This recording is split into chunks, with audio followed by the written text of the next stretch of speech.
right, what's up, guys? It is technically Friday night here. This is gonna come out Saturday morning. JMart wanted to make sure that he was awake in case he parties too hard tonight. So here we are. We're gonna record Friday night. I'm excited, man. Like college football, we're getting to the point now where the casual fans like myself are starting to engage. Teams got 3-4 games left at the most. So yeah, let's just kind of go through it and give me your thoughts here on some of these games.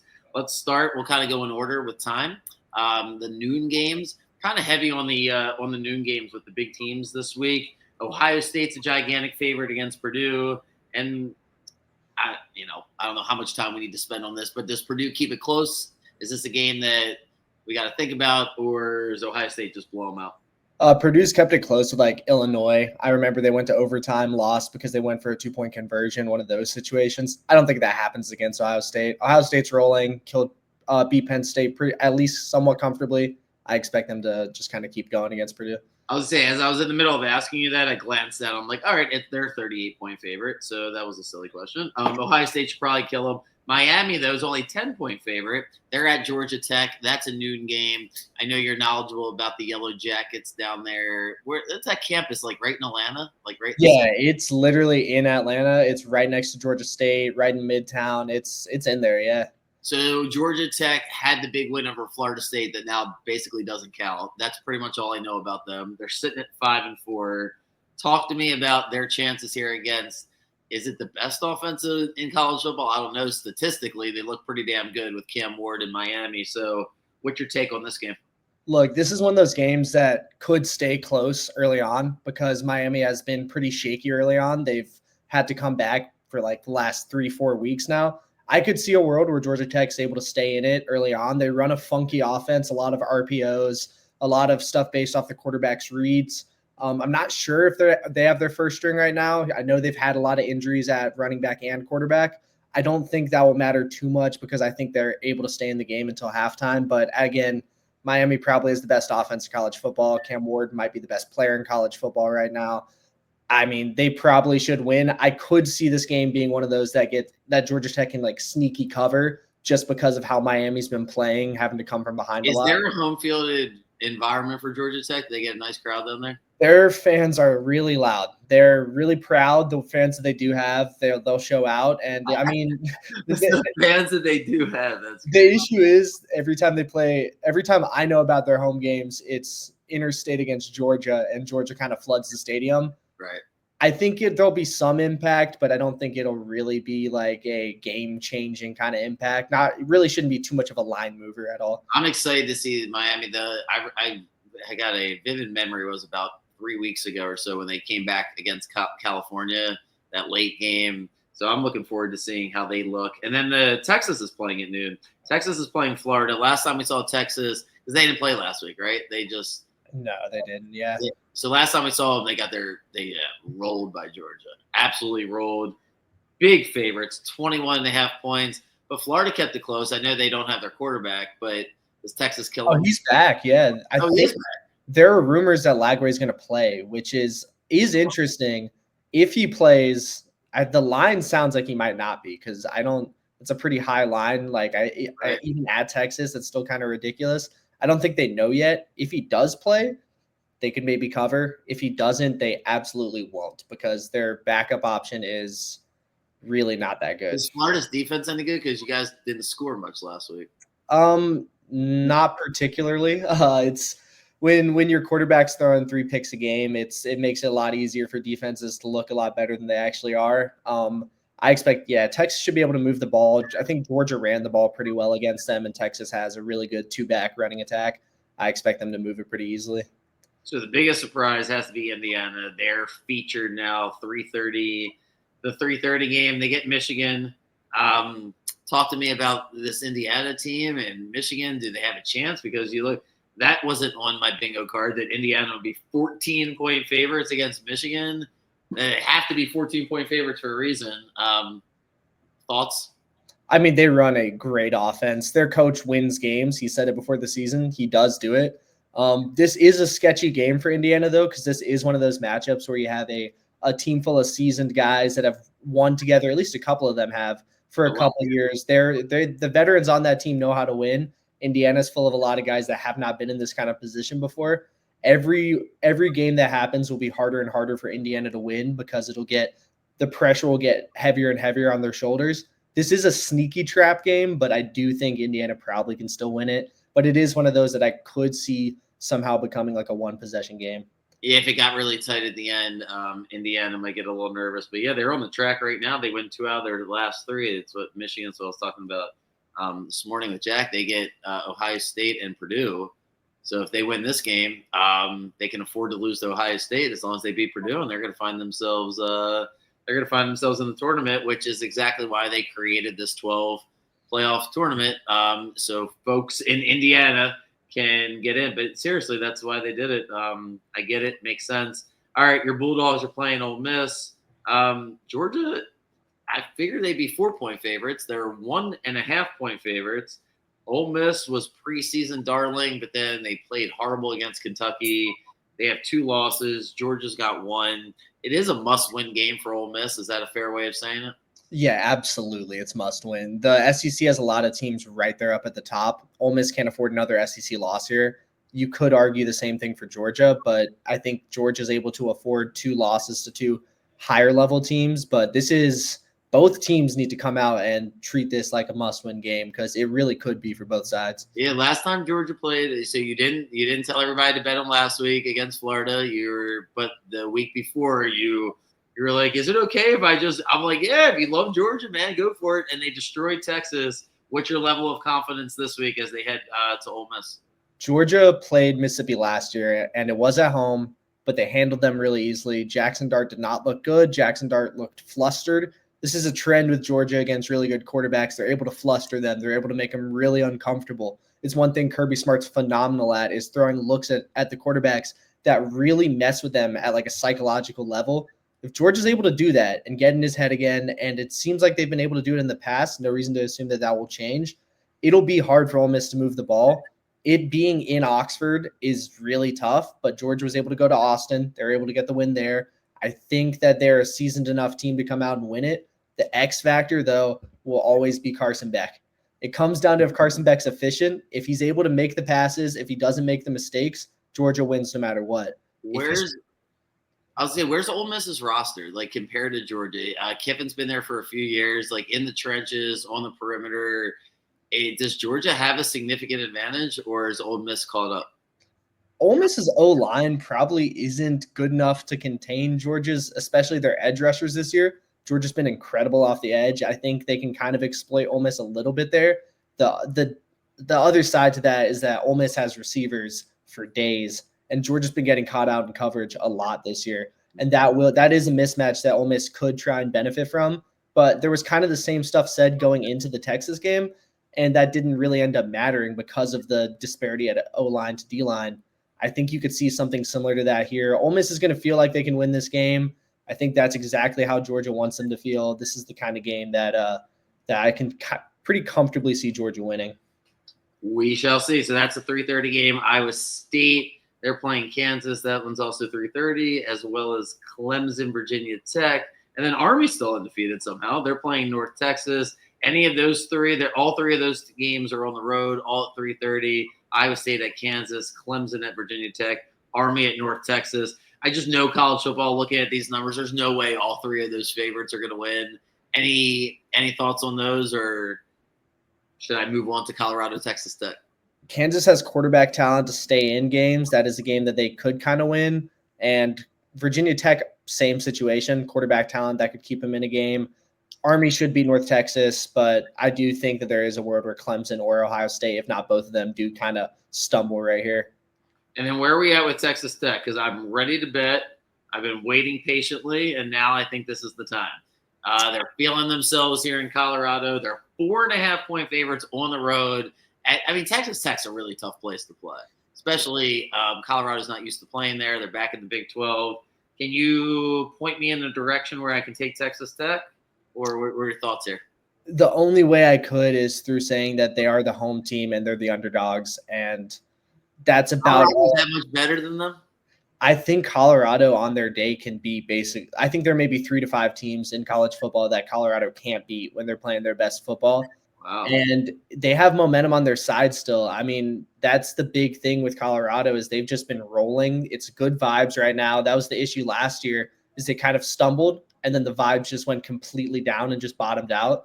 They kind of stumbled this year and then they got back up and they kept going. I don't know. I mean, the fact that Colorado's favored by 5 does feel like a little bit of a trap. It does feel like a game Texas Tech probably should win. But again, I don't think Colorado's a team you can bet against until they lose a game now. If Colorado wins out, they'll go to the playoff, right? With 2 losses, they'll probably get in there. I think at the least, just to sell some tickets, you kind of got to put a two-loss Colorado team in there. Yeah. I agree. Is there a world that Mississippi State or Maryland on the road? Mississippi State's only getting 24.5 at Tennessee. Maryland's only getting 23.5, whereas Purdue was getting 38.5 against Ohio State. Is there a world where that is the gigantic upset? Maryland wins. Mississippi State. Tennessee at home will handle business. Who's Maryland playing again? Maryland's at Oregon. No. Yeah. I mean, they can maybe cover. Oregon kind of takes their foot off the gas in the second half a little bit. They really, if you're a bettor, I feel like people have probably lost a good bit of money betting Oregon spreads because they will just stop playing offense. We're like the Chiefs, right? They're just not covering those spreads. Yeah. But so Oregon is the one that could probably not cover, but Oregon's going to handle business against Maryland.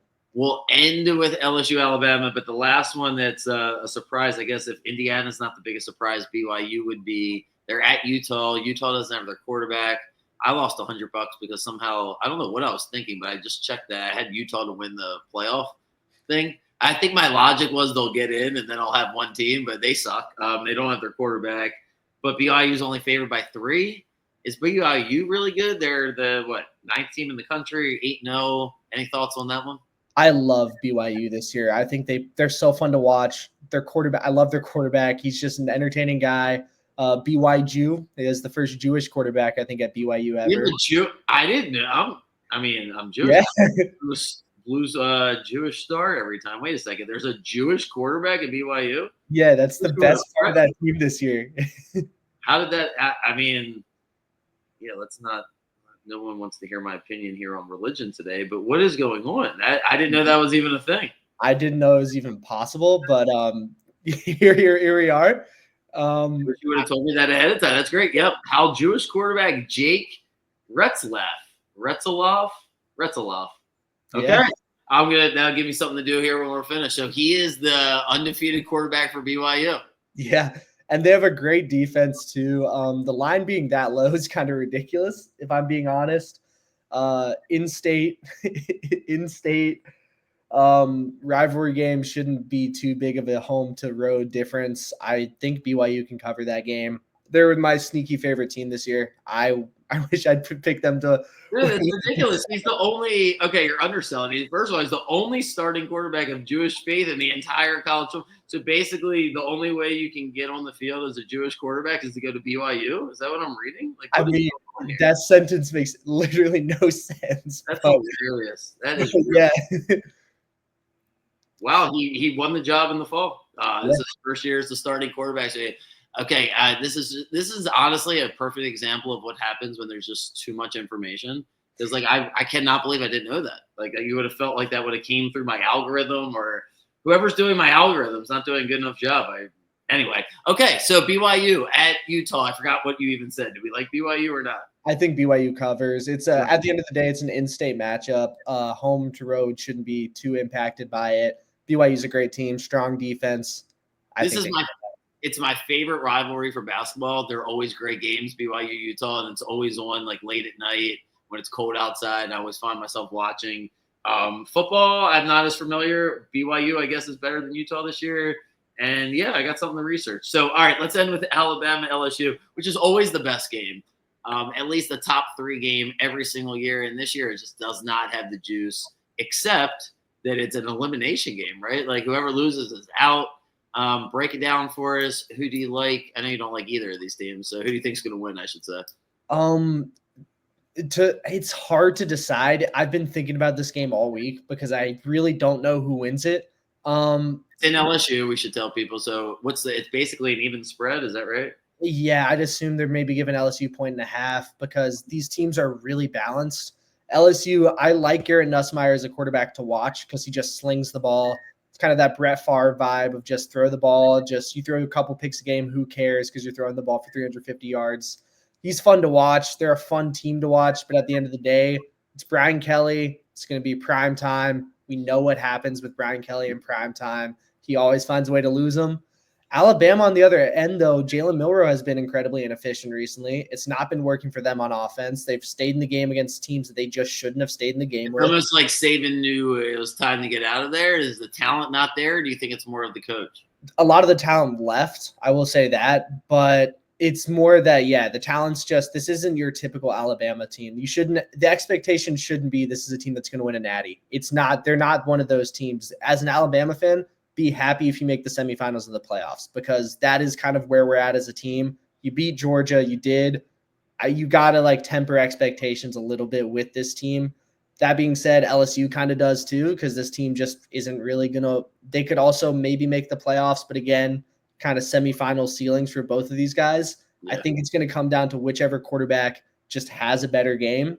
And if Brian Kelly can finally just like beat those primetime, just the trauma he's had in primetime in his career. It's funny. I was looking at something while you were talking, and it just glanced like I saw the Cavaliers Warriors score, and just reminded me of why I can't bet the NBA. Like the Cavs are winning 83-42 at halftime. Are you serious? And this is how I am. I would just be like, oh, the Cavs are undefeated. Curry will step up. Like I would have just bet the Warriors today. And yeah, so they're down 83-42. So anyway, I say that to say, before I let you go, NBA wise, I know it's kind of a little sporadic for you. You're trying to feel some things out.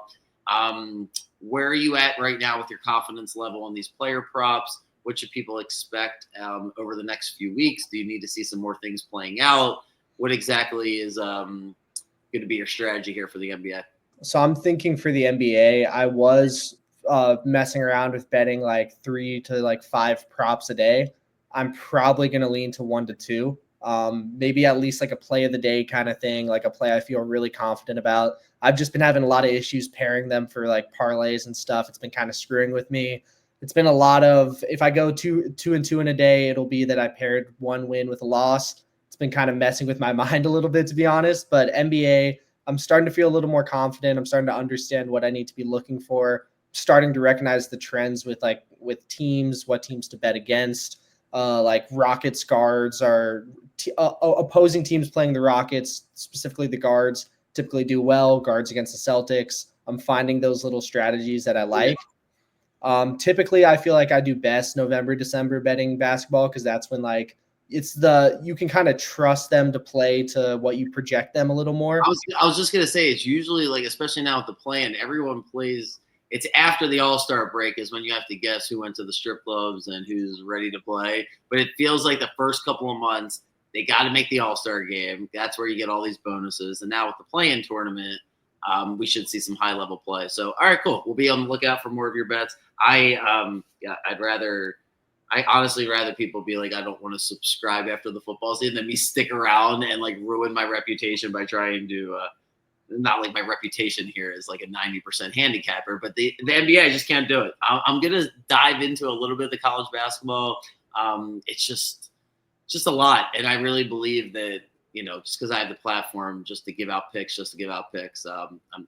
will never transition to doing that. So, yeah, whenever you have games, we'll appreciate whatever your player props. What I will say is outside of maybe a joke bet here or there, will not be any lines, like you were saying, for like the actual outcomes of the games.